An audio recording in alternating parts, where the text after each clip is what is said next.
Oi, meninos e meninas, tudo bem com vocês? Então, o conteúdo da aula de hoje é um conteúdo bastante importante, tá? Porque ele vai falar sobre dois verbos que são muito importantes no espanhol, que são os verbos ser e estar. Na verdade, os verbos ser e estar, eles são importantes em qualquer idioma, tá? Inclusive, né, só para dar um exemplo, no inglês, quando você está lá aprendendo, você sempre tem aquela aula de verb to be. Acho que todo mundo vai lembrar, né? E verb to be significa justamente verbo ser ou estar. Para a nossa alegria, no caso do espanhol, o ser e o estar não são expressos na mesma palavra, né? Eles são duas palavras diferentes, o que facilita um pouco o aprendizado, sobretudo para nós que somos brasileiros, que falamos português, né? E a gente sabe que o espanhol e o português são idiomas bem parecidos, são primos, por assim dizer. Então, vai ser bem tranquilo para a gente aprender sobre o ser e o estar, tá bom?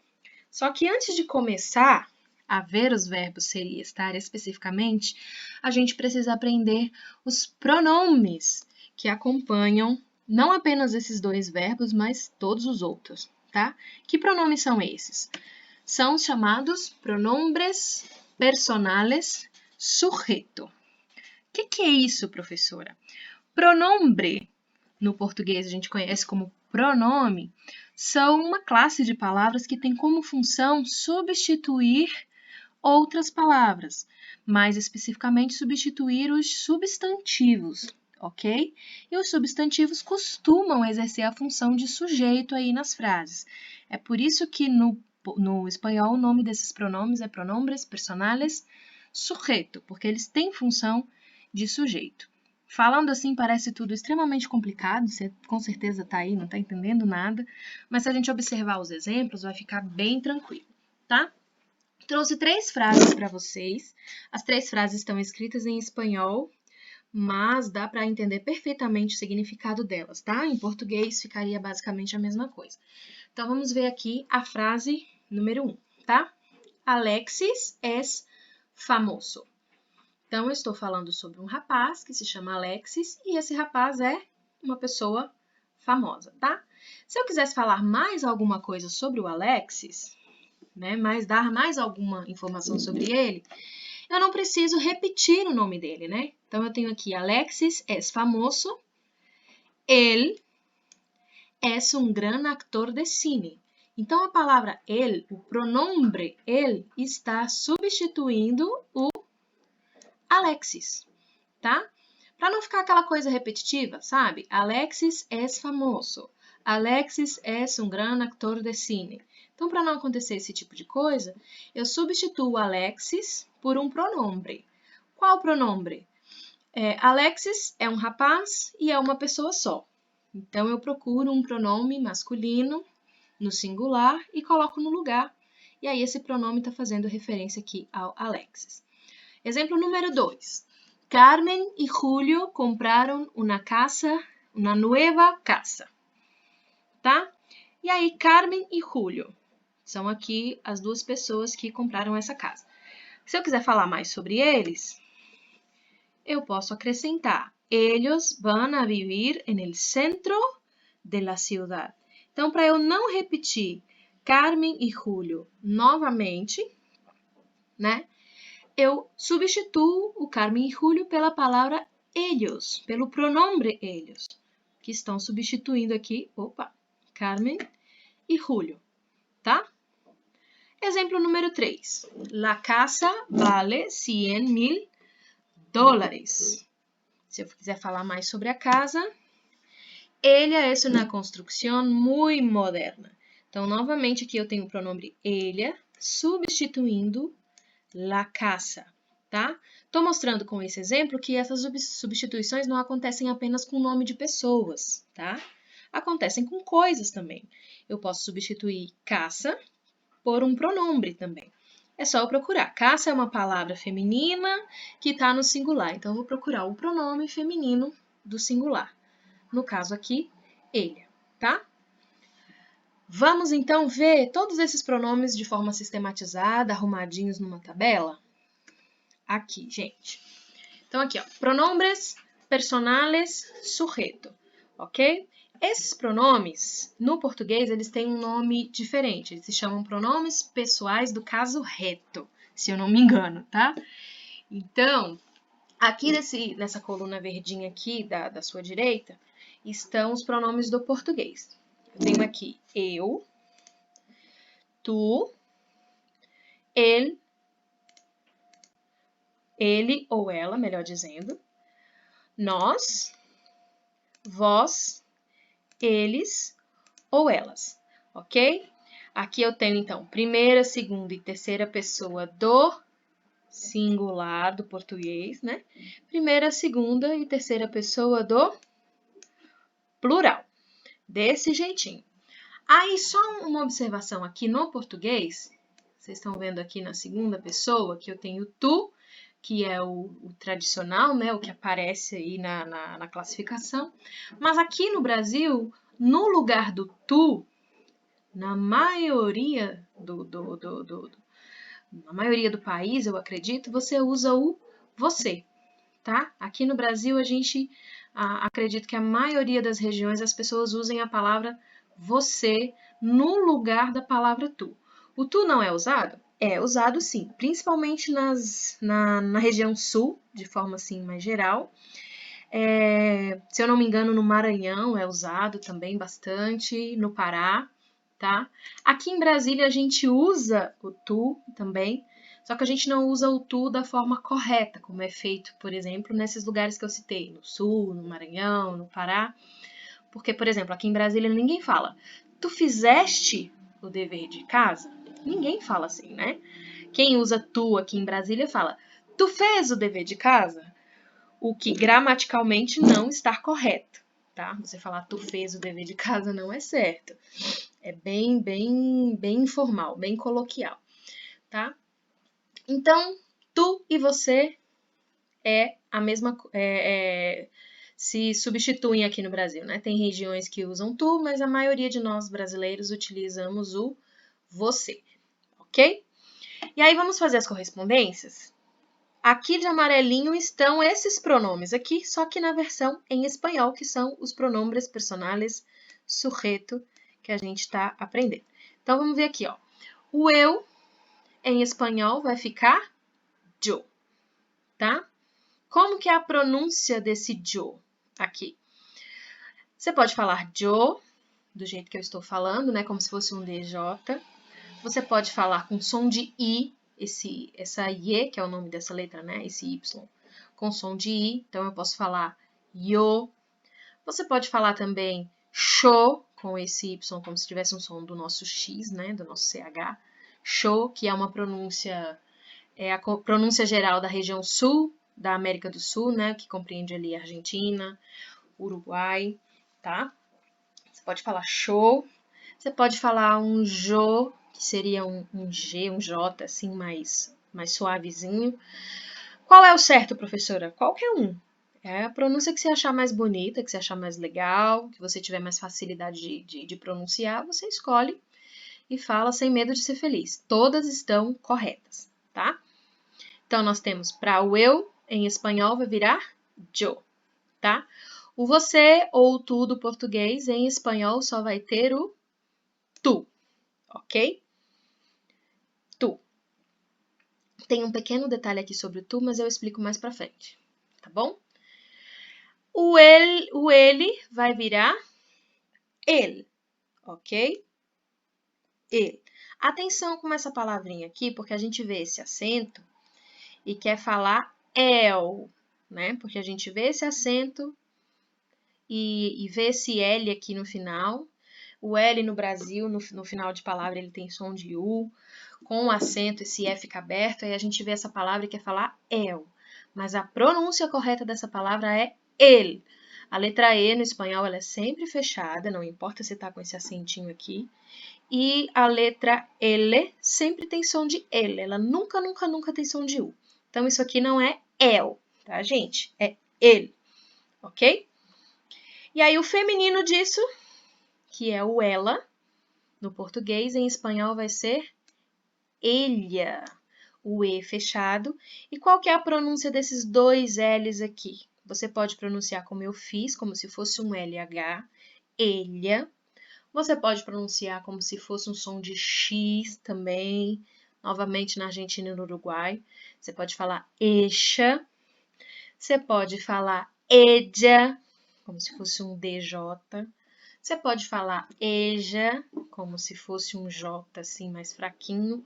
Mais uma vez, qual é o certo? Todos estão corretos. Depende aí do sotaque que você achar mais legal, mais bonito, que você preferir utilizar.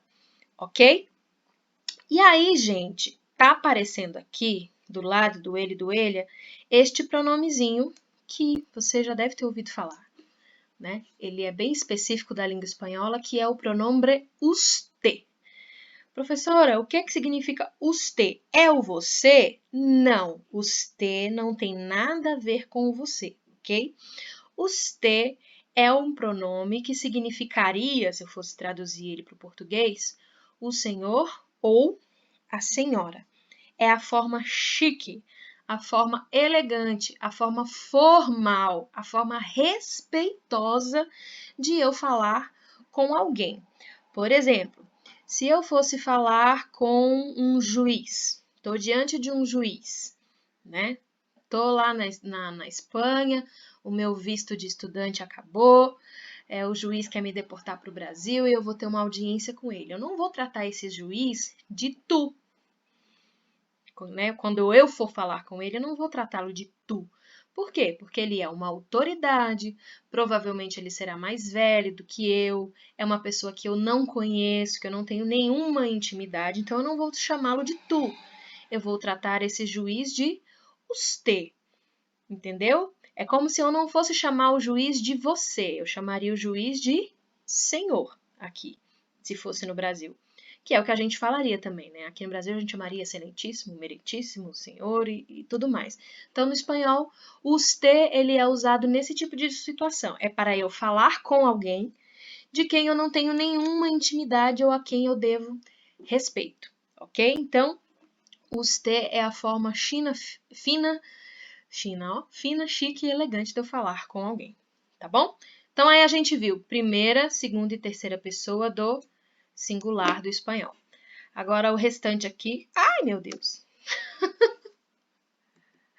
Pronto, voltamos. Agora o restante aqui da minha tabela. Então, nós temos aqui o nós. No português, no espanhol vai virar nosotros. E uma pequena diferença é que tem também o feminino, tá? Então, se for um grupo onde tenha pelo menos um homem, a gente chama de nosotros, tá? Se for um grupo que tem apenas meninas, nosotras, tá? Tem pelo menos um homem, é nosotros, ok? Se tiver só meninas, nosotras. O vós, português, no espanhol vai virar vosotros, tá bom? E mesma coisa, se tiver pelo menos um rapaz, vosotros. Se for um grupo só de meninas, vosotras, tá bom? E por último aqui, eles, em espanhol, ellos. Elas, em espanhol, ellas. E ustedes, o plural de usted, né, gente? Essa parte de baixo é toda plural. Então, primeira, segunda, terceira pessoa do plural. Então, o plural de usted, que é senhor, vai ser ustedes, os senhores ou as senhoras. Só uma observação aqui sobre o vós e o vosotras. O vós, aqui no Brasil, praticamente não é usado, tá? A gente não vê o uso desse pronome aqui no Brasil, porque pra gente ele parece bem chique, bem antigo, né? Ninguém fala, vós sabeis o que está acontecendo. Aqui no Brasil ele não é muito usado, tá bom? A gente costuma falar, vocês sabem o que está acontecendo? Os senhores sabem o que está acontecendo? A gente falaria assim. E aí, quando a gente vê essa palavra vosotros e vosotras, a gente imagina que é uma palavra chique também, né? Mas na verdade não. Vosotros e vosotras é o plural de tu, tá? Então, tu, ele é informal, ele é íntimo. vosotros e vosotras é justamente o plural de tu. Então, você fala com seus amigos, né? Você está falando com um grupo de amigos seus, você pode falar vosotros com eles, sem nenhum problema, tá bom? Na verdade, tem um porémzinho, mas eu vou explicar aqui no próximo slide. Os próximos aqui, gente, são algumas observações que a gente tem que ter com relação a esses pronomes, tá? Então, por exemplo, o tu, ele tem que ter acento. O tu, que é o pronome sujeito, que é esse que a gente está aprendendo, ele tem acento. Se você escrever sem acento, dessa forma como está aqui, ó, você vai ser confundido com o tu do pronome possessivo, que significa teu ou tua, tá? Então, existem essas duas palavras no espanhol, o tu com acento e o tu sem acento. O tu com acento é o pronome sujeito, né? O nosso você. O tu sem acento é o pronome possessivo, como por exemplo aqui nesse exemplo aqui que eu dei, né? Uma frase bem famosa. Mi casa es tu casa, que significa minha casa é tua casa. É uma frase que eles dizem para a pessoa se sentir à vontade, né? Chegou uma visita, para você falar para ela ficar à vontade na sua casa, você diz: "Ah, mi casa es tu casa". Ok? Então, cuidado. Se você escrever sem acento, você vai estar escrevendo, na verdade, o pronome possessivo teu. Tá bom? A mesma coisa com ele, ok? O ele de pronome sujeito, ele tem acento. Se você escrever sem acento, dessa forma aqui, você pode confundir com o ele artigo. Artigo masculino. A gente vai ver os artigos mais pra frente, mas um exemplo aqui, ó. El gato de Juan es negro. O el sem acento é o artigo masculino do singular, o, tá? Aqui, ó. Então, el gato de Juan es negro. O gato do Juan é preto, tá? Então, se você escrever sem acento, você está escrevendo, na verdade, isso aqui. Se você quer escrever o ele, você tem que escrever ele, com acento, tá? Aqui, um detalhe também, né? O elhas, como a gente viu, é o plural do elha, ok? E o elhos é o plural do el, tá bom, gente? Tem algumas pessoas que querem escrever elho, tirar só o S, porque aqui do elhas para o elhas você tira o S, né? Aí aqui também quer fazer a mesma coisa, mas não. A palavra elho, ela até existe em espanhol, mas ela não significa ele, ela significa outra coisa. Então não é elho, tá bom? O singular é ele, que significa ele, e o plural é elhos, que significa eles, tá bom? Cuidado para não confundir. Mais coisinhas para a gente prestar bastante atenção, tá? Na Argentina e no Uruguai, e em algumas outras regiões menores também, algumas regiões no centro e interior da Colômbia, no lugar do pronome tu, as pessoas usam um outro pronome antigo do espanhol, caiu em desuso em alguns países, mas se manteve vivo na Argentina e no Uruguai, tá? Que é o pronome vos, né? Que a V tem som de B. E isso gera umas mudanças bem importantes na hora de conjugar os verbos, mas a gente vai ver isso bem mais pra frente, tá? Mas só um exemplo aqui para vocês notarem essa frase. Tu comes mucho, né? Se ela fosse dita na Argentina, ela seria dita vos comes mucho, tá? Tá percebendo como mudou, né? O tu virou vos e aqui o verbo comer de comes virou comes. Teve uma mudança de sílaba tônica aí, tá? Acontecem algumas mudancinhas importantes, mas se você chegar lá na Argentina falando assim, eles vão te entender perfeitamente, tá? Não tem problema. Eles vão perceber que você não é argentino, mas eles vão te compreender, tá? E aquilo que eu falei lá na tabela que eu ia explicar sobre o vosotros e o vosotras é que ele não é muito usado na América Latina, gente. Na verdade, ele é praticamente não usado. É um pronome de tratamento, um pronome sujeito que aparece mais na Espanha, tá bom?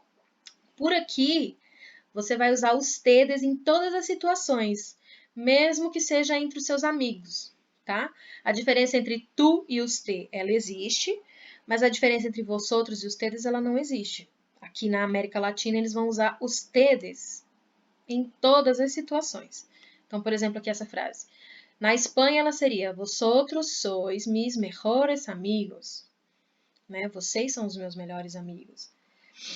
Ustedes son mis mejores amigos. Isso, lá na Espanha, soaria muito chique, né? Seria como, os senhores são os meus melhores amigos.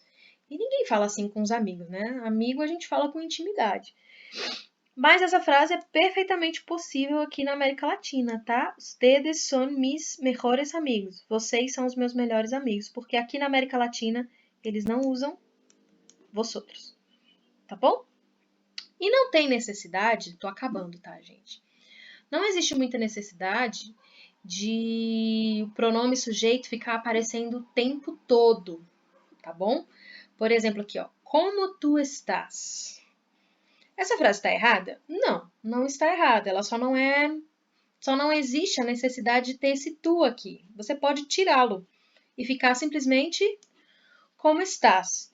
Por que, professora, que pode tirar? Porque o verbo estar, esse finalzinho dele aqui, ó, esse AS, ele me dá a informação de que ele está conjugado para o tu, tá? Esse AS aqui me informa quem é o sujeito. Eu não preciso ter o sujeito aqui obrigatoriamente. Posso deixar? Posso usar assim?